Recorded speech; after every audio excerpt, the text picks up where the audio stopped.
It had been 80 years since the last time Victoria experienced a snowfall this impactful. Hi, I'm Chris May, writer, producer, and host of This Day in Weather History, now in its second year from the Weather Network in Canada.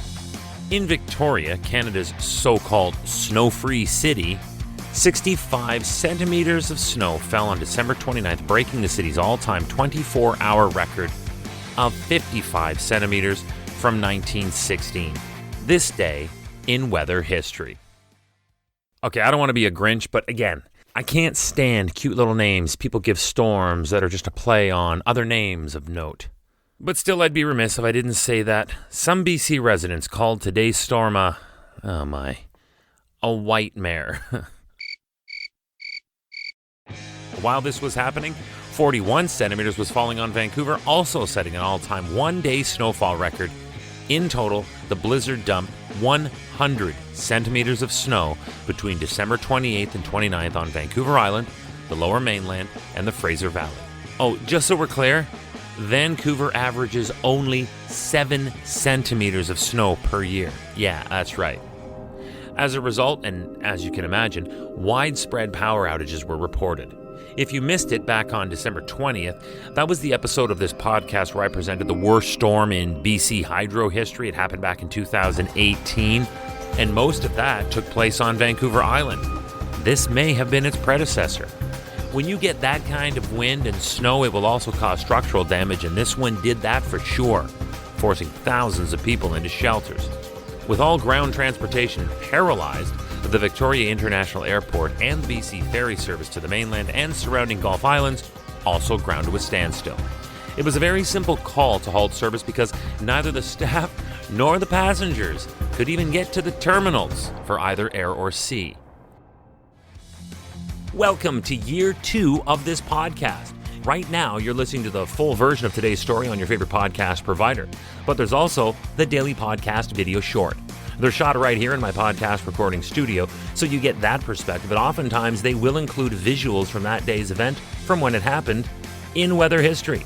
So after listening to the full story, go check out the podcast video short on television or online anytime at theweathernetwork.com/weather history.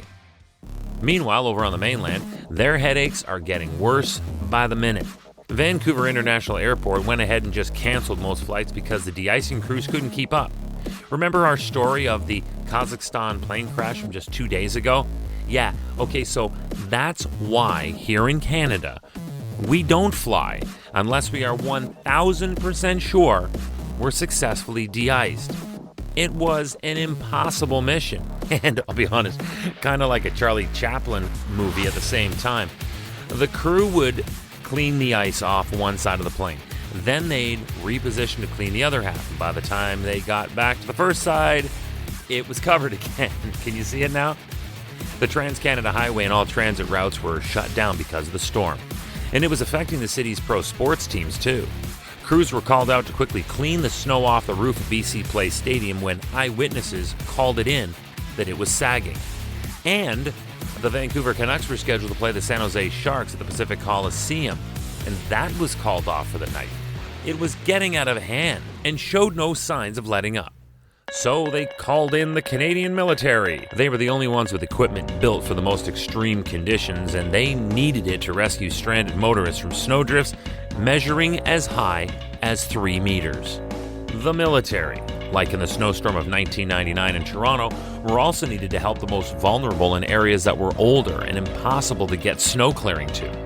Meanwhile, at the hospitals and nursing homes, the staffs on duty during the storm were trapped and had no choice but to keep working because A, they weren't getting home, and B, no one was getting to work to relieve them.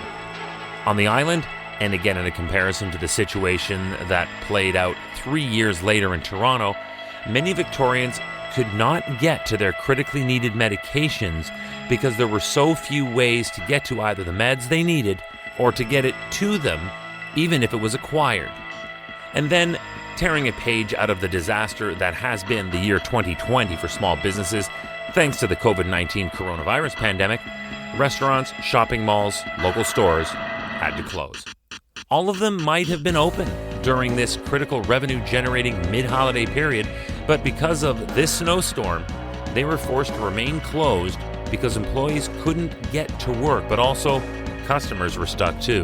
The total tally pegged the damage and cleanup costs at over $200 million. From the victorious snowstorm of the century, this day in weather history. Tomorrow is December 30th, and we will feature part 1 of our first ever year in review show.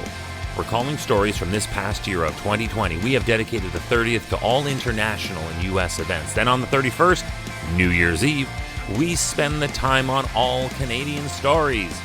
These 2 episodes will be special, longer length shows, and they will both be accompanied by extra length podcast video short features. We're going out with fireworks over the next 2 days here on This Day in Weather History with me, your host, Chris May.